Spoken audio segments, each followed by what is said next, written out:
আজ অনেক দিন পর আমার একটা ইচ্ছা পূরণ হচ্ছে। ইচ্ছা পূরণ বলতে আমার মা আমার ইচ্ছাটা পূরণ করছে। তো মাকে ডাক্তার দেখাতে নিয়ে আসছিলাম, চোখের ডাক্তার। তো মা বলছে চল আজকে কিছু খাবি। তো হাঁটতে হাঁটতে আমার চোখের সামনে পড়ে গেছে আমার একটা ফেভারিট খাবার। তো এই খাবার দেখে তো আর লোভ সামলাতে পারছিই না, আর ওই গরমের সময় বিশেষ করে এই খাবারটা পেলে কোনো কথাই হবে না, জাস্ট জমে যাবে। তো অবশেষে কিনেই ফেললাম ফালুদা। এই ফালুদা খাবারটা খেতে আমার খুব ভালো লাগে। তো মাকে আজকে আমি খাওয়াবো এই টেস্টি খাবার। তো আমার ছেলেও এই খাবারটা খেতে খুবই পছন্দ করে, কিন্তু মিস করে গেল তোমাদের দাদাভাই। তোমাদের দাদাভাইকে এই খাবারটা একদমই খাওয়ানো হচ্ছে না, কারণ আমি মা ছেলে তিনজন বেরিয়েছি। তিনজন ঘুরতে বেরিয়ে তো এটা তো খেতেই হবে। দেখো কি সুন্দর করে আজকে তৈরি করে দিচ্ছে এই খাবারটা। তো সঙ্গে দিচ্ছে আইসক্রিম বিভিন্ন রকমের। তো খেতে যা অপূর্ব লাগে, তোমাদের কি বলবো এই খাবারটা।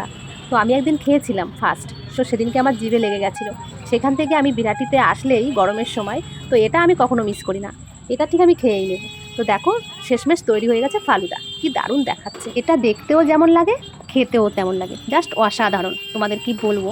তো মায়ের জন্য আর ছেলের জন্য আছে চকলেট ফ্লেভার, আর আমার জন্য আছে ম্যাঙ্গো ফ্লেভার। তো আমি চকলেট ফ্লেভারটা খাইনি, ছেলেকেই দিয়েছি আর মাকে দিয়েছি। আমি একটু অন্যরকম টেস্ট করব তার জন্য। তো মা আর ছেলে যে খাওয়া শুরু করে দিয়েছে, তার সঙ্গে আমি তো আজকে খুব খুশি এটা পেয়ে। একদম চেটে পুটে খাবো।